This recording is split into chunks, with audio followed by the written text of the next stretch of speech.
देखती आंखों, सुनते कानों और धड़कते दिलों, आप सबको हमारी तरफ से अस्सलाम वालेकुम। वालेकुम अस्सलाम। अरे आज तो सारे मेरी उम्र के लोग आए हुए हैं।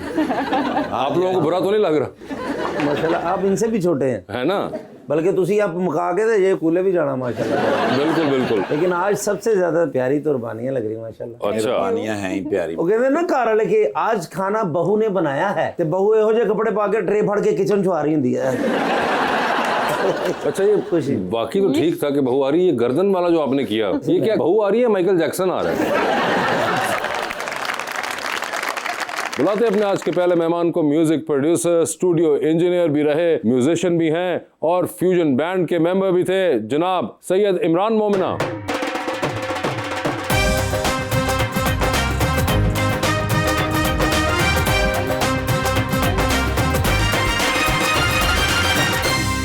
और हमारी दूसरी मेहमान जो कि केमिकल इंजीनियरिंग पढ़ने के बाद अब कर रही है मॉडलिंग, मोहतरमा रिदा ज़ैनब।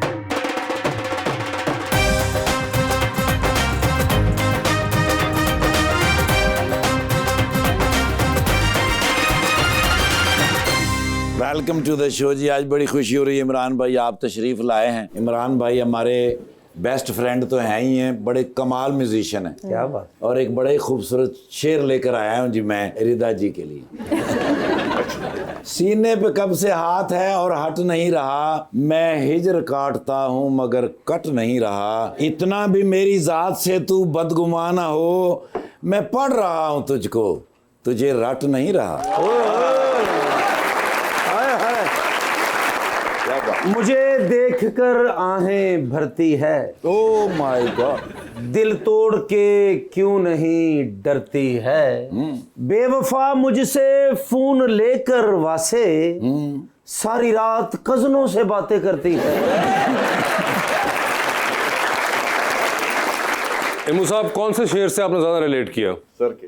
अच्छा, ये आपके साथ भी हो चुका हुआ है ऐसा कुछ? बहुत दफा। अच्छा, बहुत दफा हुआ है। सर क्या हाल चाल है आपके? मैं बिल्कुल ठीक हूँ। बड़े अरसे बाद आप नजर आए हैं बहुत अरसे के बाद टेलीविजन के ऊपर, 5 साल के बाद। और उसकी वजह यह है कि आप बिजी हुए हुए हैं पिछले 5 साल से कोई एक नया स्टूडियो सेटअप करने में।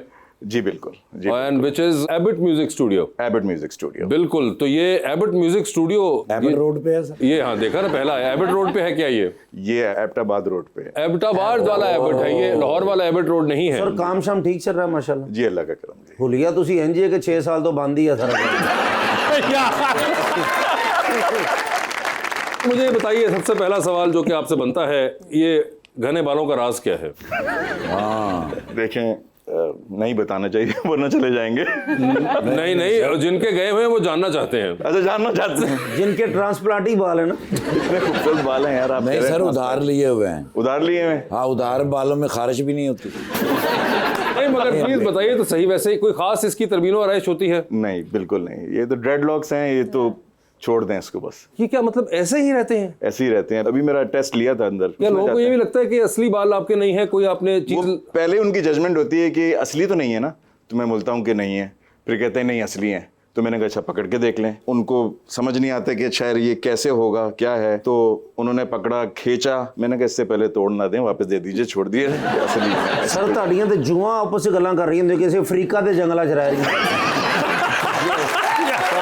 यार तुम बहुत ही बदतमीज हो। काफी सालों से इनका ये स्टाइल है। काफी सालों से 17 साल से है ये। 17 साल। और ये ड्रेड लॉक ही हुआ है 17 साल से। ड्रेडलॉक हुआ है। ये आपको पता था जब आप ये करवाने लगे थे कि ये इतना अरसा, और ये अगर खुलवाने हो तो ये कभी कोशिश किया आपने? खुलवाऊंगा तो फिर इनकी तरह बाल लगवाने पड़ेंगे। अच्छा, ये क्या खुल नहीं सकते अब? कटेंगे सिर्फ। ओए होए। ये ड्रेडलॉक हो गए हैं, जैसे जूड़ा होता है हाँ, जो खवातीन बांधती हैं, ये बालों का जूड़ा होता है, और ये ड्रेडलॉक को टाइम लगता है, ये बिल्ड करने में भी टाइम लगता है। yes. तकरीबन 2-3 साल लगते हैं, और उसके बाद फिर ये इसका फ्लो आता है। मैं हर साल तकरीबन 5-6 इंच बाल काटता हूँ। एक बारी सर नहा के वेख लो, शायद खोल जाए। बहुत मुश्किल है। इंटरेस्टिंग बात है। 17 साल से आपने ये हेयर स्टाइल रखा हुआ है, ये एक बड़ी कमिटमेंट है। मैडम क्या हाल है आपके? मैं बिल्कुल ठीक, आपसे नहीं? बिल्कुल ठीक ठाक। आपने शो देखा हुआ है? जी मैंने देखा हुआ है। और अगर नहीं भी देखा हुआ तो आपको पिछले 2-3 मिनट में अंदाजा तो हो चुका होगा। मुझे बताइए ना, आपने इंजीनियरिंग पढ़ी हुई है? जी, केमिकल इंजीनियरिंग। केमिकल इंजीनियरिंग पढ़ी हुई है, तो ये मॉडलिंग कहाँ से ताल्लुक रखती है केमिकल इंजीनियरिंग से? 4 इयर्स हो गए हैं। मेरी ऐसी एक टीवी अपीयरेंस हुई थी एज अ गेस्ट, मैं एक शो में गई थी, तब मैं बुक्स राइट करती थी, एज अ राइटर मैं गई थी। अच्छा। तो उधर से किसी ब्रांड ने मुझे रीच आउट किया मेरा शो देख के, तो वहां से फिर मेरी मॉडलिंग स्टार्ट हो गई। तो वहां से मॉडलिंग स्टार्ट होगी। और वो जो बुक राइटिंग थी वो है या वो खत्म हो नहीं, गई? वो खत्म हो गई। वो खत्म ही हो गई खत्म हो गई। बेचारी। केमिकल इंजीनियर थी ना वो, बसंत इन्ना दी वजह तो बंद हुई। वो दूसरा केमिकल होता है, उसका इंजीनियरिंग से कोई ताल्लुक नहीं है। अच्छा वो केमिकल नहीं है। अच्छा, तो यानी कि वहां से आपने मॉडलिंग शुरू कर दी और बुक राइटिंग को खत्म कर दिया। कर दिया। तो कोई चांसेस हैं बुक राइटिंग के वापस आने के? सोचा तो है, लेकिन या। कमिंग इयर्स में कुछ भी ऐसा मैंने प्लान नहीं किया हुआ। तो मुझे ये बताइए, आप बचपन से स्टूडियस थी? नहीं बिल्कुल भी नहीं। नहीं? मुझे याद है कि मेरे टीचर्स जो है मुझे पूरा 0 भी नहीं देते थे, हाफ 0 देते थे कि शायद मैं शर्म आ जाएगी और मैं पढ़ना शुरू कर दूंगी। हाफ जीरो क्या होता है? एक जीरो ਹੁੰਦਾ ना कि चलो कोई डिजर्व करदा, ये जीरो भी डिजर्व नहीं से कर दे।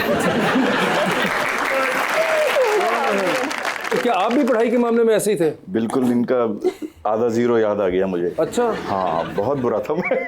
मगर आपने फिर इंजीनियरिंग कर ली। That's a very difficult degree to do. 9th में मुझे मेरे फादर ने ऐसा पनिशमेंट एक और स्कूल में डाला जो लाइक इतना फेमस नहीं था, तो वहां जाके जब मैंने पढ़ा तो मैंने 9th 10th में मुझे याद है मेरी 7th पोजीशन थी पूरे बोर्ड में। वाह, द पॉइंट इज कि रिजल्ट तो आपने फिर वहां पे अच्छा हाँ, दे मैंने दिया ना। result दिया। तो ये शायद बड़ी मुझे सही मूव teachers थी की- वालिद साहब की हाँ, आपके। टीचर्स की टेंशन बहुत मिली थी आपके वहाँ वालिद से। साहब भी इंजीनियर हैं क्या? वो भी इंजीनियर थे। अच्छा, चीज के इंजीनियर है, वो सिविल इंजीनियर। सिविल इंजीनियर है वो। Civil engineer. ठीक है, वो आपको इल्म है क्या होता है? मैंने इन्ना तो नहीं पता था, उन्ना था की पता होना। वैसे ये भी है जो आपने मैं उनकी फैमिली को जानता नहीं हूँ ना, इस वजह से। वो खैर फैमिली नहीं, डिग्री का ताल्लुक है, उसको जानना चाहिए। तो सिविल इंजीनियर वाले साहब थे, तो इसलिए उन्होंने आपको भी इंजीनियरिंग में डाल दिया और आपने भी कंप्लीट कर दी माशाल्लाह, कर दी। Which is the good part. Sir मुझे ये बताइए, ये आपको बचपन से ही म्यूजिक का शौक था? बचपन से नहीं, ऑनेस्टली बचपन में क्या शौक था? टिल लाइक जब 9वीं 10वीं जमात में आए तो क्या एक क्रिकेट खेलता था। क्रिकेट का आपको शौक उस वक्त भी था? था और क्रिकेट फील्डर सन, हाँ, ये बिल्कुल सही। फील्डर्स लंबे सन ना तो सर। पीछे खिलार दे सन को। तीनों बड़े भाई क्रिकेट खेलते थे अच्छा, और मैं उनका 13वां खिलाड़ी होता था। सिर्फ मेरा काम था बॉल ला के देना। इन्होंने सही पहचाना। ए छोटे भरा ने जेड़े ना तो बड़े हो किड्डे होणगे। हाँ मगर वैसे ही आपके माशाल्लाह बाकी भाइयों की हाइट भी आप जितनी ही है? नहीं। नहीं, सिर्फ आपकी? सिर्फ मेरी है। और कितनी है ये? 6'1". 6'1" माशाल्लाह। और आप बाद में क्या बॉलर बने या बैट्समैन बने? दोनों। दोनों बन गए आप? ओहो, क्या बात। मगर उसके दरमियान में कहीं म्यूजिक आ गया आपकी जिंदगी में? क्योंकि आपकी फैमिली में तो कोई म्यूजिक में नहीं था। कोई म्यूजिक में नहीं है, बस थैंक्स टू माय पेरेंट्स, मेरे वालिद, बस वो हम सबको बच्चों को बहुत छोटी एज से ना म्यूजिक सुनाते थे। अच्छा। या मूवीज दिखाते थे कि अच्छा ये देखो बेटा ये ऐसे होता है। तो मैं एक वाहिद था जो मैंने म्यूजिक पिक कर लिया। ओके। हाँ, वो मैंने बहुत लेट स्टार्ट किया, 19 की उम्र में स्टार्ट किया म्यूजिक सीखना। जी। फिर आपने पियानो गालिबन करना शुरू किया? पियानो से स्टार्ट किया। वही एक इंस्ट्रूमेंट मुझे समझ में आया था उस वक्त। आई गॉट लकी इसलिए कि मेरे बड़े भाई जापान में होते थे। ओके। उनको खत लिखा, उस वक्त तो खत का दौर था। मैंने तो इतना सा कीबोर्ड मांगा और इतना जहाज बड़ा। सर बहुत सारे लोग हैं इंक्लूडिंग मी जिन्होंने पहली दफा पाकिस्तान टीवी पे देखा गिटार प्ले जी। करते हुए आपको, एंड वो काफी डिफरेंट है क्योंकि उसमें You are the first person who said it right, guitar. जी, वरना लोगों गिटार। को तो ये नहीं पता कि गिटार होता है जी, क्या है। तो वो काफी फैसिनेटिंग लगता था टीवी पे देखना क्योंकि परफॉर्मर काफी ये आप एनिमेटेड फ्यूजन के दिनों की बात कर रहे हैं हाँ जब जी। वो एक वीडियो के अंदर आप नमूदार हुए थे, गले में आपने वो अजीब किस्म के तरीके से वो पियानो कम गिटार था। गिटार होता है जी। तो उसकी कोई खास वजह थी? आप अपनी परफॉर्मेंस के कोई स्ट्रेटजी थी या फिर it was a style that आप शो मार रहे थे? देखें, शो मारना तो जरूरी होता है, ठीक है। हाँ, मगर बात ये थी कि एक इनोवेशन का टाइम भी था, तो मेरे पास 3 हैं अभी भी। तो वही वाले वो जो हाँ बिल्कुल, आधा गिटार आधा जी पियानो वाले। हाँ, वो बस आप लटका लें और वो वायरलेस होता है, आप बजा सकते हैं उसको लाइव कहीं भी। तो वो बस ये था कि परफॉर्मेंस वाइज जब आप परफॉर्म कर रहे होते हैं तो आपको इजी हो जाते हैं कि यार आप कीबोर्ड्स तो बजा ही रहे हैं, वो तो लगा हुआ है, मगर आपने परफॉर्म करना है तो आप लटका लें उसको एज ए गिटारिस्ट। क्या बात है। Performer can move around wireless होता है, आप कहीं भी जा सकते हैं। क्योंकि म्यूजिक वीडियोस में यूजुअली जो कीबोर्ड प्लेयर होता है वो एक जगह पे खड़ा होता है, हाँ। तो इस तरह से ये कि वो म्यूजिक वीडियो में काफी आप मूव अराउंड। कन्वेंशनल यही है कि आपने कहीं अपने आप को प्लेस किया हुआ है और वहीं से परफॉर्म कर रहे हैं। कहीं कहीं आपको जरूरत होती है कि अच्छा यार you have to just move around. कोई ऐसी बात नहीं इसमें।